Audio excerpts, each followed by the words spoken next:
Hello friends, welcome to Sandhya's kitchen. ಅನ್ನ ಮಿಕ್ಕೋಗಿದೆಯಾ? ಹಾಗಾದರೆ ದಿಢೀರಾಗಿ ಈ ಪಕೋಡ ಮಾಡಿ ಮಾರ್ನಿಂಗ್ ಬ್ರೇಕ್ಫಾಸ್ಟ್ಗೂ ಆಗುತ್ತೆ, ಸಂಜೆ ಟೀ ಟೈಮ್ ಸ್ನ್ಯಾಕ್ಸ್ಗೂ ಸೂಪರಾಗಿರುತ್ತೆ.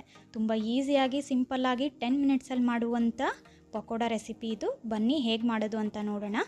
ಫಸ್ಟ್ ಒಂದು ಮಿಕ್ಸರ್ ಜಾರಲ್ಲಿ ಮಿಕ್ಕೋಗಿರೋ ಅನ್ನ 1 ಕಪ್ ತೊಗೊಳ್ಳಿ. ಇದಕ್ಕೆ 4 ಹಸಿಮೆಣಸಿನ್ಕಾಯಿ, ಅರ್ಧ ಇಂಚು ಶುಂಠಿ, 1 ಟೀ ಸ್ಪೂನಷ್ಟು ಜೀರಿಗೆ ಇದೆಲ್ಲ ಹಾಕ್ಕೊಂಡು ಸ್ವಲ್ಪ ನೀರು ಹಾಕಿ ಸ್ಮೂತಾಗಿ ಇದನ್ನು ಗ್ರೈಂಡ್ ಮಾಡ್ಕೊಬೇಕು.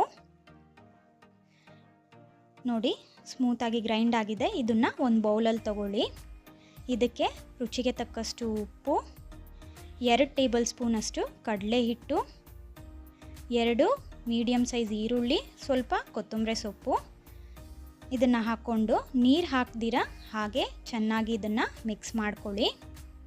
ನಾವು ಆಲ್ರೆಡಿ ಮಿಕ್ಸಿ ಮಾಡಬೇಕಾದ್ರೆ ನೀರು ಹಾಕಿರ್ತೀವಲ್ಲ, ಸೊ ಇವಾಗ ನೀರು ಹಾಕುವಂಥ ಅವಶ್ಯಕತೆ ಇರಲ್ಲ. ಇದನ್ನು ಚೆನ್ನಾಗಿ ಮಿಕ್ಸ್ ಮಾಡ್ಕೊಳ್ಳಿ.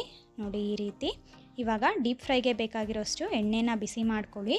ಎಣ್ಣೆ ಬಿಸಿ ಆದಮೇಲೆ ಈ ರೀತಿ ಸ್ವಲ್ಪನೇ ಪೋರ್ಷನ್ ತೊಗೊಂಡು ಈ ರೀತಿ ಪಕೋಡ ಥರ ಆಯಿಲಲ್ಲಿ ನಿಧಾನಕ್ಕೆ ಈ ರೀತಿ ಹಾಕ್ಕೊಬೇಕು.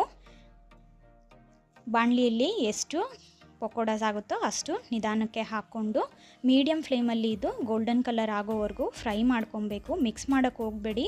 ಹಾಕಿದ ತಕ್ಷಣ ಮಿಕ್ಸ್ ಮಾಡಿದ್ರೆ ಬಿಟ್ಕೊಂಡ್ಬಿಡುತ್ತೆ. ಸ್ವಲ್ಪ ಅದು ಗೋಲ್ಡನ್ ಕಲರ್ ಆದಮೇಲೆ ನಿಧಾನಕ್ಕೆ ಈ ರೀತಿ ಮಿಕ್ಸ್ ಮಾಡ್ಕೊತಾ ಈವನ್ ಆಗಿ ಎಲ್ಲ ಕಡೆ ಗೋಲ್ಡನ್ ಕಲರ್ ಆಗೋವರೆಗೂ ಫ್ರೈ ಮಾಡ್ಕೊಳ್ಳಿ.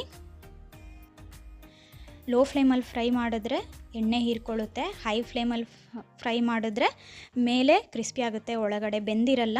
ಸೊ ಮೀಡಿಯಮ್ ಫ್ಲೇಮಲ್ಲಿ ಫ್ರೈ ಮಾಡಿಕೊಂಡು ನೋಡಿ ಗೋಲ್ಡನ್ ಕಲರ್ ಆದಮೇಲೆ ಎಕ್ಸಸ್ ಎಣ್ಣೆ ಎಲ್ಲ ಡ್ರೈನ್ ಮಾಡಿಕೊಂಡು ಒಂದು ಪ್ಲೇಟಲ್ಲಿ ತೊಗೊಂಡು ಟೊಮೆಟೊ ಕೆಚಪ್ ಅಥವಾ ಚಟ್ನಿ ಜೊತೆ ಸರ್ವ್ ಮಾಡಿ. ತುಂಬ ಈಸಿಯಾಗಿ ಮಾರ್ನಿಂಗ್ ಬ್ರೇಕ್ಫಾಸ್ಟ್ ರೆಡಿಯಾಗಿದೆ, ಅಥವಾ ಈವ್ನಿಂಗ್ ಟೀ ಟೈಮ್ ಸ್ನ್ಯಾಕ್ಕಾಗಿ ಕೂಡ ತೊಗೊಬೋದು. ಈ ರೆಸಿಪಿ ನಿಮಗೆ ಇಷ್ಟ ಆದರೆ ಕಮೆಂಟ್ ಸೆಕ್ಷನಲ್ಲಿ ತಿಳಿಸಿ. ಹಾಗೆ ಇನ್ನಷ್ಟು ರೆಸಿಪೀಸ್ಗೆ ಸಂಧ್ಯಾಸ್ ಕಿಚನ್ ಚಾನಲ್ ಸಬ್ಸ್ಕ್ರೈಬ್ ಮಾಡಿ. Thank you for watching.